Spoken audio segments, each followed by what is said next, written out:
क्या हो रहा है?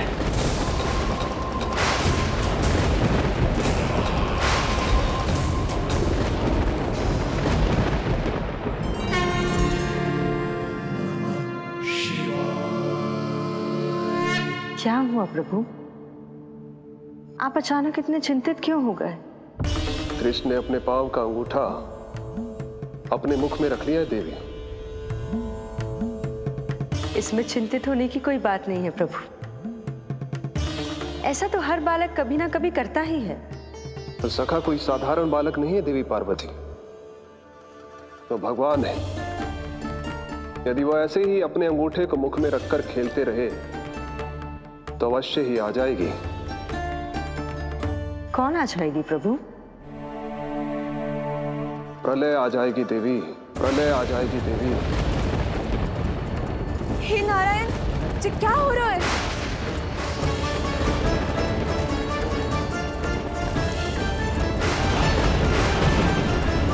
जी ऐसे लग रहा है जैसे दिन में ही रात्रि के समान अंधेरा छा गया हो। लगता है बहुत बड़ी आंधी आने वाली है।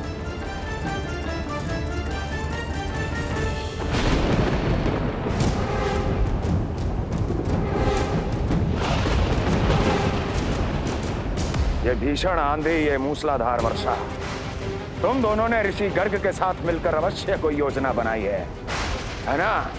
बोलो बोलो, क्या है वो योजना? बोलो।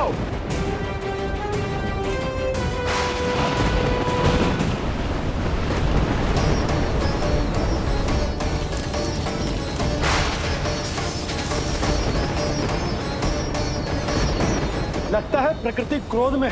मैं जाकर गौशाला संभालता हूँ, कहीं कोई हानि ना हो जाए। तुम बालकों को भीतर ले जाओ।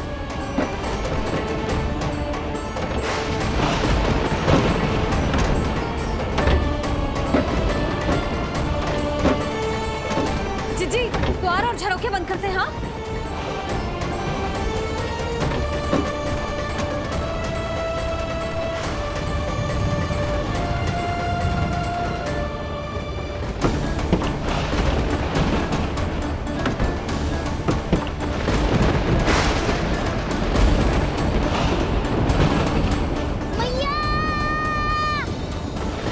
लल्ला, चल अंदर चल के खेल।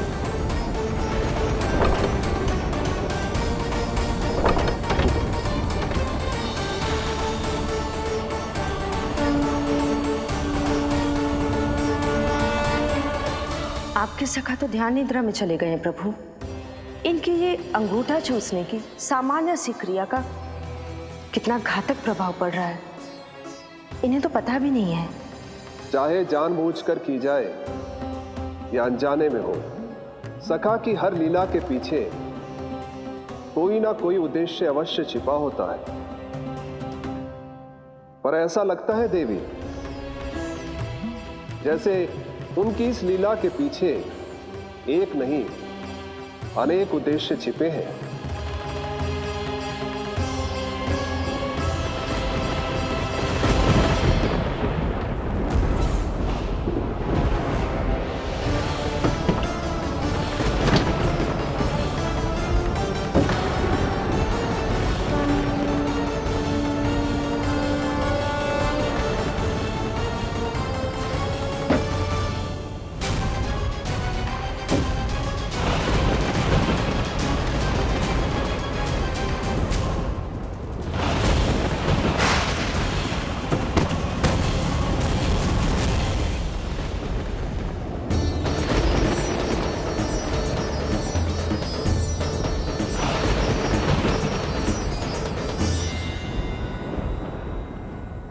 देख रही हो चिज्जी, प्रसाद ना मिली खाने को, तुझे पांव का अंगूठा ही चूसने लग गयो। कान्हा, ये क्या कर रहे हो है? अंगूठा मुंह से निकाल दे लल्ला। अच्छी बात ना है कान्हा। देख कान्हा, तू नींद में है, इसका अर्थ ये ना है कि मैया तुझे अंगूठा चूसने देगी। निकाल अंगूठा मुंह से। आज तो बड़ी शीघ्र इतनी गहरी निद्रा में सो गए हो तुम।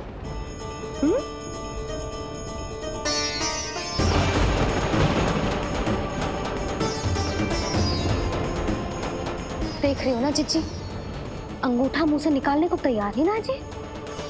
ऐसा क्या आनंद मिल रहा है?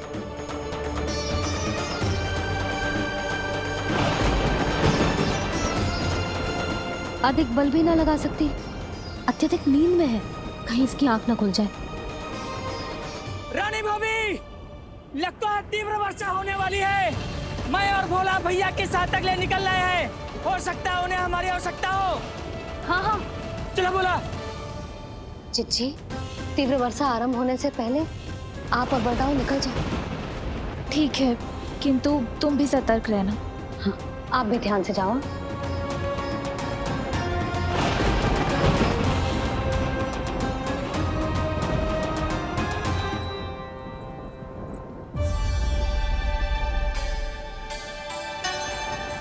हे नारायण, वस्त्र बाहर सूख रहे हैं और तेरे अन्नप्राशन वाले चावल भी रखे। भीतर करना होगा ना अच्छी चांद की भी।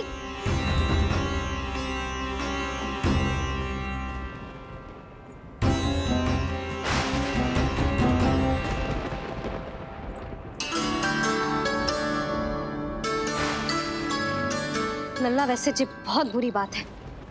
अंगूठा मुंह से बाहर निकाल। केवल 2 दिवस में तेरा अन्नप्राशन है, फिर सब खाइयो। तनिक धैर्य रख। गुड़ तो प्रभु, स्वयं कृष्ण की मैया इनका अंगूठा नहीं निकाल पाई, तो अब और कौन निकालेगा? कैसे रुकेगी ये प्रलय? इसका एक ही अर्थ है देवी, अभी लीला समाप्त होने का समय नहीं हुआ। अभी तो कहना तो ये चाहिए कि लीला अभी पूरी तरह से आरंभ ही नहीं हुई है।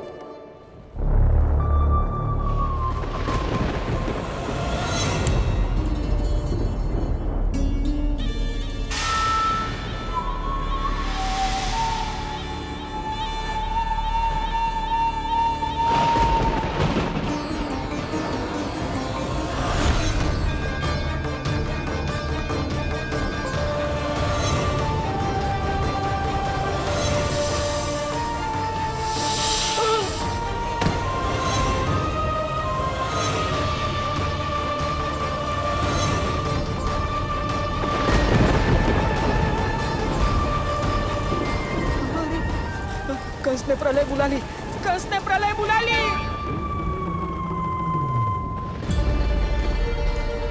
हे नारायण, जे वर्षा तो रुकने वाली ना है।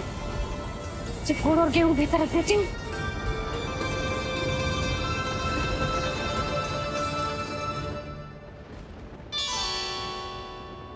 जे देख रहे हो गुड़, जे तेरे अन्नप्राशन के पकवानों के लिए ही है। कैसे कैसे करके बचा के लाई हूँ, कुछ पता भी है तुझे? और तू है कि जे अंगूठा ही चूसे जा रहा है। हाँ नहीं तो। किंतु आज प्रलय भी आ जाए तो कंस की तलवार का वार रोकने में असमर्थ होगी। कंस के साथ विश्वासघात किया है, दंड तो मिलेगा।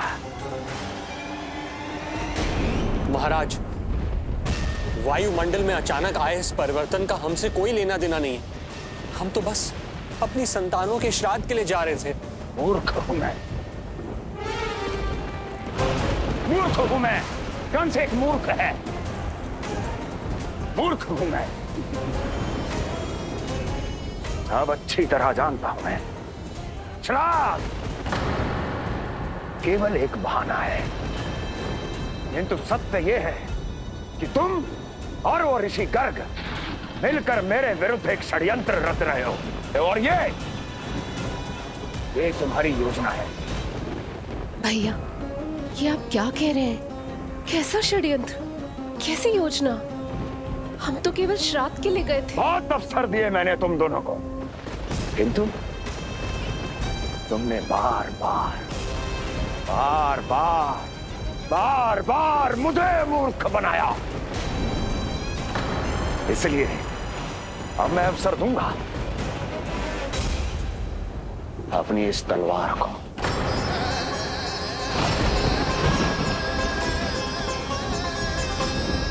येन केन प्रकारेण साम दाम दंड भेद कोई ना कोई युक्ति लगाकर मैं तुम्हारे उस बालक का वध कर ही दूंगा। पर उस क्षण का साक्षी बनने के लिए अब तुम दोनों को जीवित नहीं छोड़ूंगा मैं।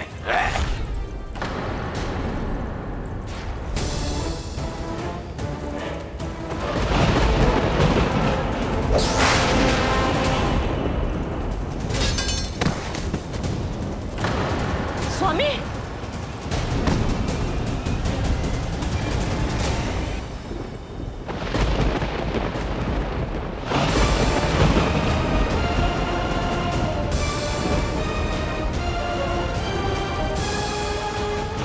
तेरा काल तेरी प्रिय बहन के गर्भ से उसकी 8वीं संतान बनकर जन्म लेगा और तेरा विनाश करेगा, विनाश करेगा, विनाश करेगा।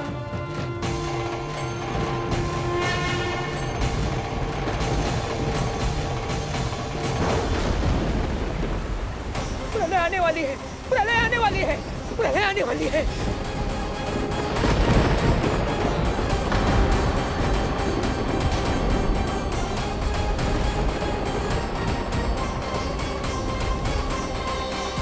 यदि कंस को रोकना, अपने माता पिता की रक्षा करना और चपलासुर के ब्रह्म को मिटाना ही इस लीला के उद्देश्य थे, तो ये सभी उद्देश्य पूरे हो चुके हैं प्रभु।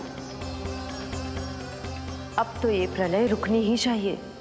ये केवल सखा की लीला ही नहीं है देवी पार्वती, उनकी माया का उदाहरण भी है। मार्कंडेय ऋषि को दिए गए वरदान को पूरा करने के लिए ही ये सब हो रहा है। कौन सा वरदान प्रभु? प्रभु की माया को साक्षात अपनी आंखों से देख पाने का वरदान।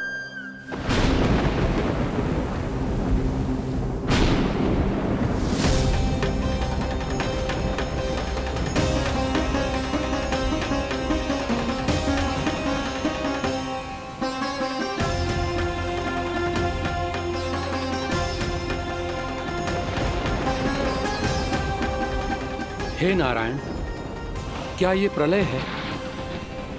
क्या संसार समाप्त हो रहा है? तो फिर मुझे मिले इस जीवन का क्या अर्थ है?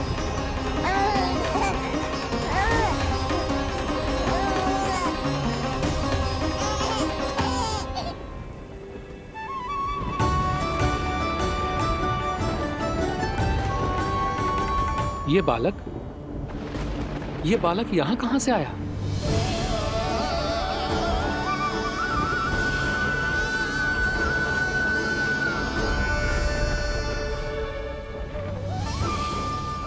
सोते हुए कितना निर्दोष लगता है जी। चारों ओर जल ही जल है, सब कुछ प्रलय में नष्ट हो रहा है, किंतु ये कितना निश्चिंत है ये। परंतु ये अद्भुत बालक है कौन?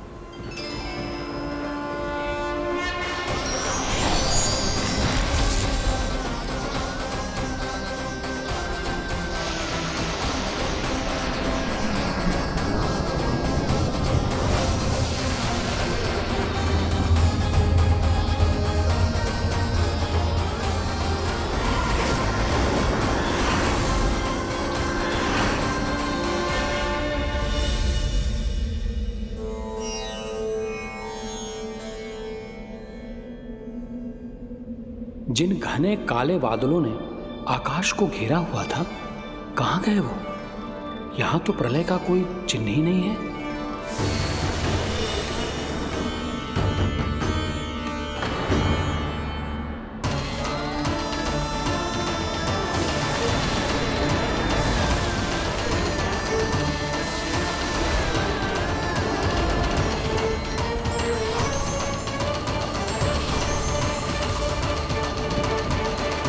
ये आप ही की माया थी ना प्रभु?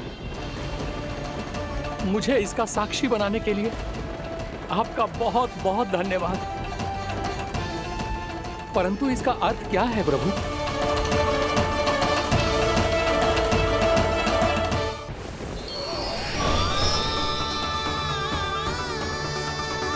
प्रभु,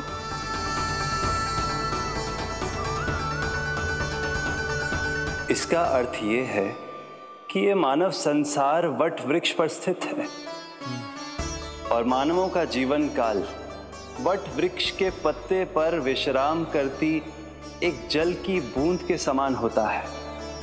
वो बूंद जो किसी भी क्षण नीचे गिर सकती है। आपने तो स्वयं देखा है महर्षि, ये संपूर्ण जगत, ये महाब्रह्मांड मेरे ही भीतर स्थित है।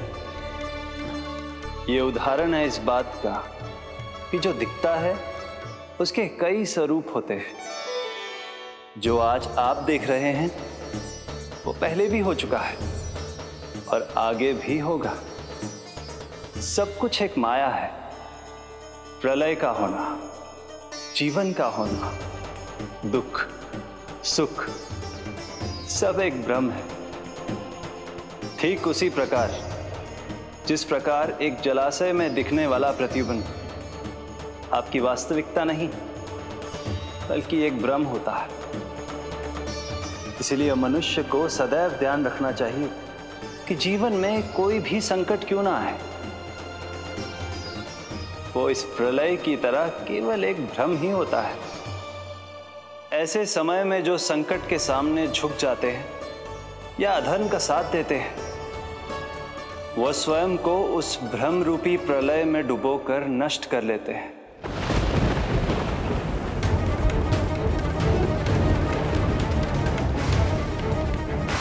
पर जो मेरी शरण में आकर संकटों का सामना करते हैं, वह स्वयं को कठिन से कठिन प्रलय से भी उभार लेते हैं। किंतु प्रभु, सभी व्यक्तियों में संकटों का सामना करने का साहस नहीं होता।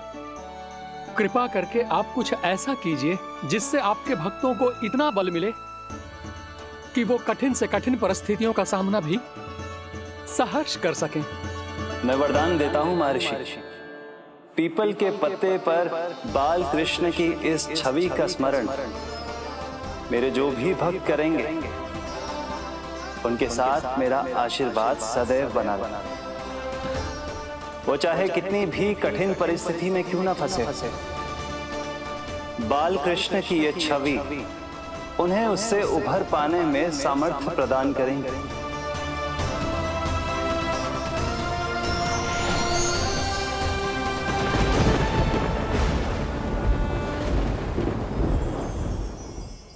अद्भुत। तो ये कोई साधारण लीला या भ्रम नहीं था, मानव मात्र को नारायण से मिला वरदान था ये। पर अब क्या होगा प्रभु? कैसे रुकेगी ये प्रलय?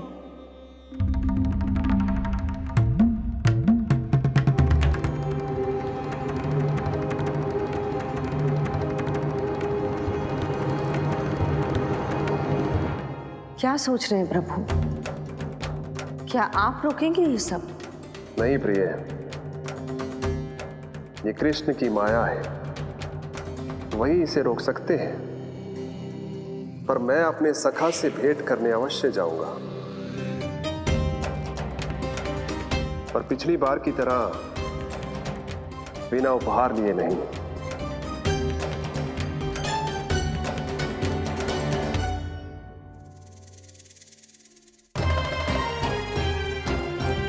उपहार?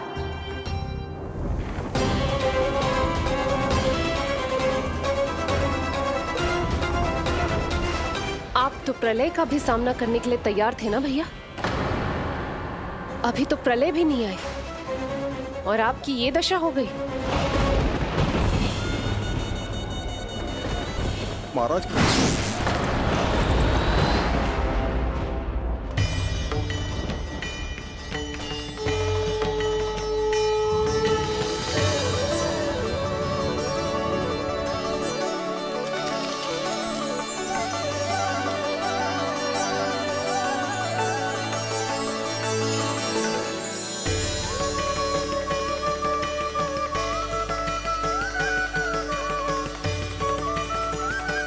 महादेव, आप उपहार में ये निष्प्राण वस्तु देंगे अपने सखा को?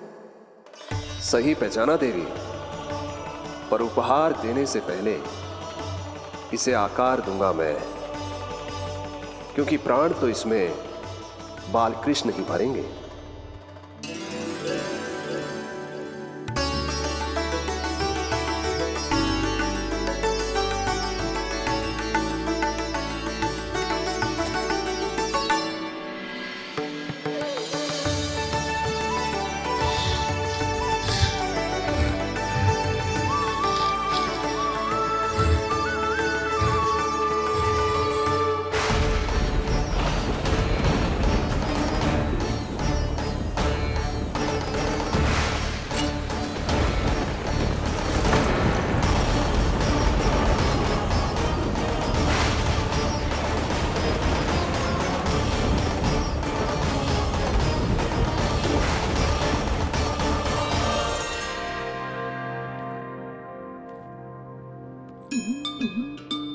मुरली, बस उन्हें मेरा उपहार अच्छा लगे। यदि यशोदा मैया ने आपको अपने सखा से मिलने से फिर से रोक दिया तो?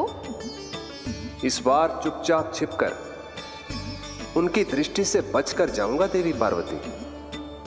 उन्हें पता ही नहीं चलने दूंगा। संभालिएगा प्रभु, यदि यशोदा मैया ने आपको पकड़ लिया तो लेने के देने पड़ जाएंगे महादेव।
चावल जानकी को कही थी मैंने भीतर रख दे, छोड़कर चली गई बाहर, कुछ याद ही ना रहते ऐसे।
कान्हा,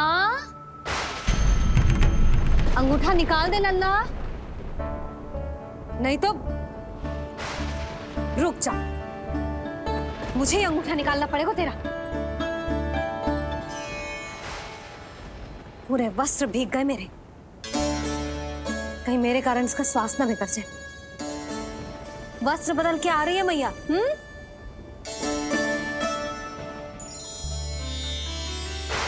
आ रही हूँ।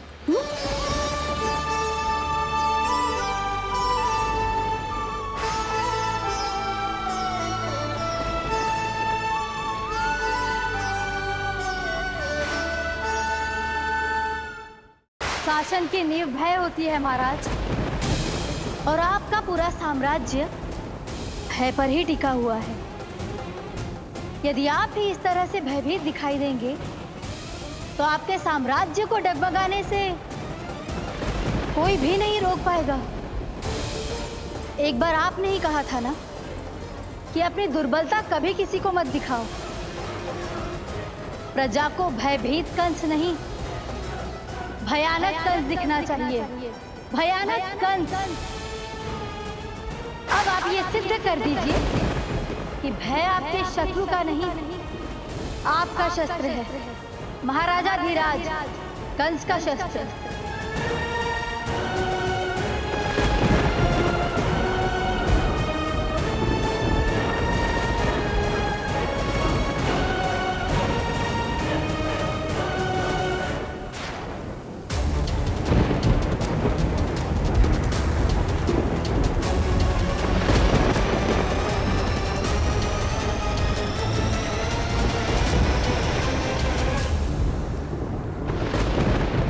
उससे क्या भयभीत होना जो स्वयं भयभीत हो, उससे क्या भयभीत होना जो स्वयं भयभीत हो।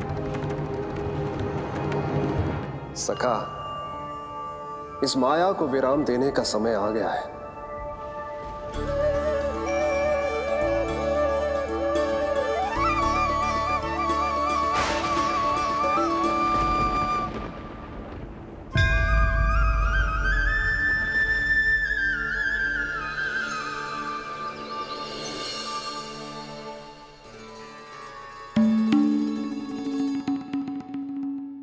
सभी आपके चरण धोकर उसका चरणामृत पीते हैं सखा, और आपने उसी चरण को अपने मुख में रख लिया।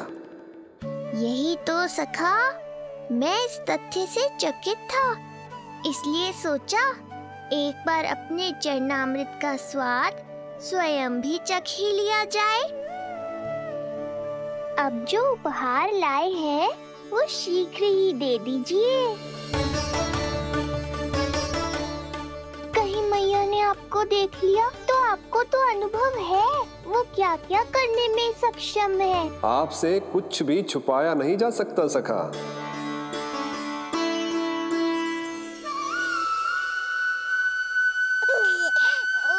इन अधरों पे पांव के अंगूठे से अधिक ये मुरली शोभा देगी सखा।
तुम्हारी भक्ति ने मेरा मन जीत लिया है मुरली।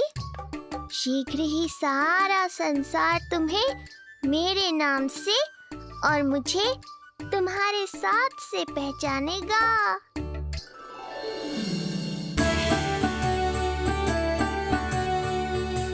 प्रभु, मेरे प्रभु, इस अनमोल भेंट के लिए आपका बहुत बहुत धन्यवाद सखा।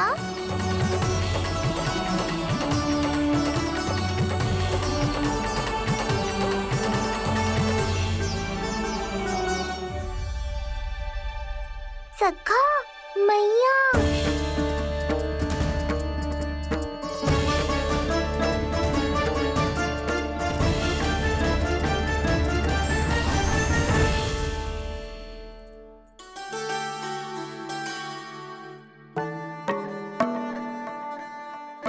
अच्छा जी, तो तूने अपना अंगूठा मुंह से निकाल ही दियो। बड़ा उपकार कियो अपनी मैया पे।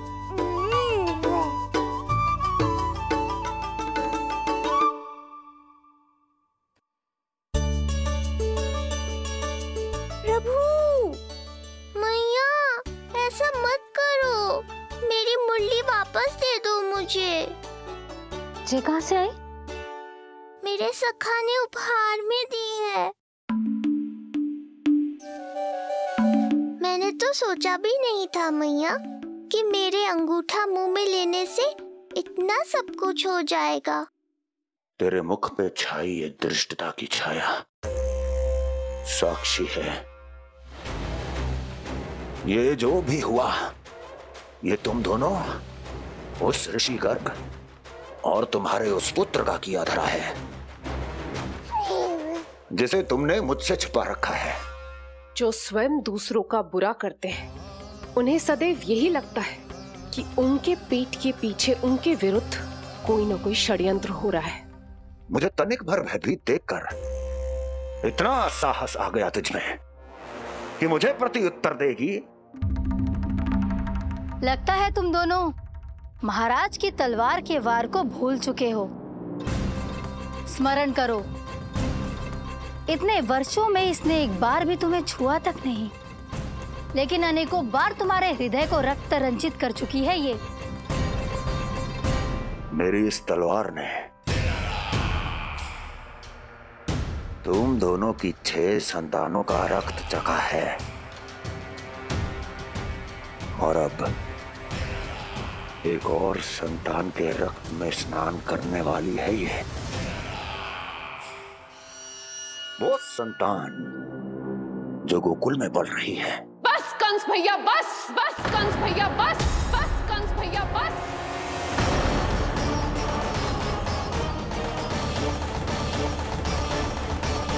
इतना दुस्साहस!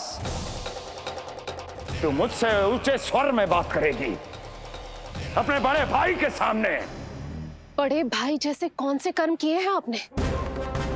और अब जो कुकर्म करने की आप सोच रहे हैं, उसमें भी असफल होंगे आप। देवकी! नहीं स्वामी, आज मत रोकिए मुझे। बहुत सह चुके हैं हम, बहुत मौन रह लिए, परंतु आज इन्हें सत्य का पता चलना ही चाहिए। भैया, आपको क्या लगता है आप बहुत शक्तिशाली हैं, तो अपना भाग्य बदल सकते हैं? आप भगवान विष्णु का सामना कर सकते हैं। ये भ्रम राक्षस राज रावण को भी था, और यही भ्रम स्वयं को भगवान समझने वाले हिरण्यकश्यप को भी था। पर ना रावण के 10 शीश बचे और ना ही हिरण्यकश्यप का अस्तित्व। पेट चीर के उनके प्राण निकाल लिए थे भगवान ने। तो सोचिए भैया, आपकी क्या दशा करेंगे वो? मैं आज तक ये बात समझ नहीं पाई कि ये आपका अभिमान है या अज्ञान, जो आप भगवान विष्णु का सामना करने चले हैं। देवकी! इस क्रोध का आप कोई लाभ नहीं है भैया। अब तक मैं व्यर्थ ही आपसे भयभीत होती रही, परंतु अब और नहीं। जब हमारी रक्षा स्वयं भगवान विष्णु कर रहे हैं, तो फिर आपसे कैसा भय? जब हमारी रक्षा स्वयं भगवान विष्णु कर रहे हैं, तो फिर आपसे कैसा भय? तू क्यों मुस्कुरा रहा है? अब जे मत ही सोचना कि मैया फिर से अंगूठा चूसने देगी तुझे। अब उसकी आवश्यकता ही नहीं पड़ेगी मैया। आपकी मृत्यु भगवान विष्णु के अवतार द्वारा ही होगी। आपकी मृत्यु भगवान विष्णु के अवतार द्वारा ही होगी। आपकी मृत्यु भगवान विष्णु के अवतार द्वारा ही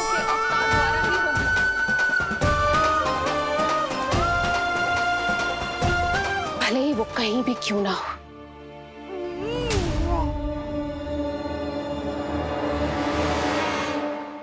चाहे वो कहीं भी क्यों ना हो, मैं जानता हूं वो कहां है। देवकी, तूने बहुत बड़ी भूल कर दी मुझे चुनौती देकर। मैं चाहूं तो अभी इसी क्षण तुम दोनों का वध कर दूं, किंतु नहीं।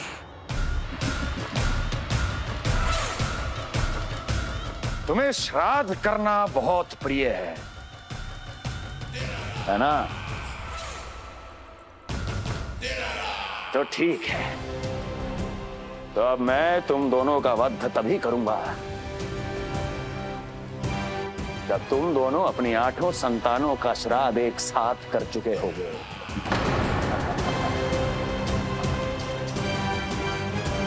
श्राद्ध की तैयारियां करो।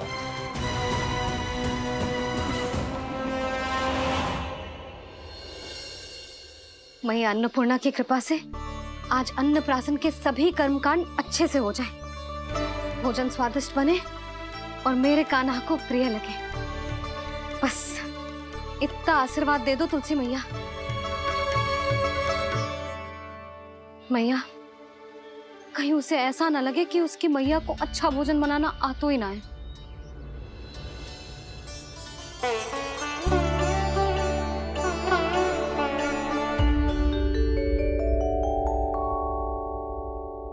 वाह मैया, इतने दिन तक तो कुछ खाने को दिया नहीं, और अब जब खाने का अवसर आया है तो व्यग्र हो रही हो। मेरे बारे में भी तो कुछ सोचिए प्रभु, 2 दिन से यही अटकी हूँ। अटकी नहीं हो मुरली, तुम तो लटकी हो। प्रभु। हाँ हाँ मुरली, मुझे भी तुम्हारा साथ चाहिए, पर क्या करूं? मैया ने तुम्हें मेरी पहुंच से बहुत ऊपर लटकाया है। पर प्रभु, मैं अब तक पहुंचूं कैसे?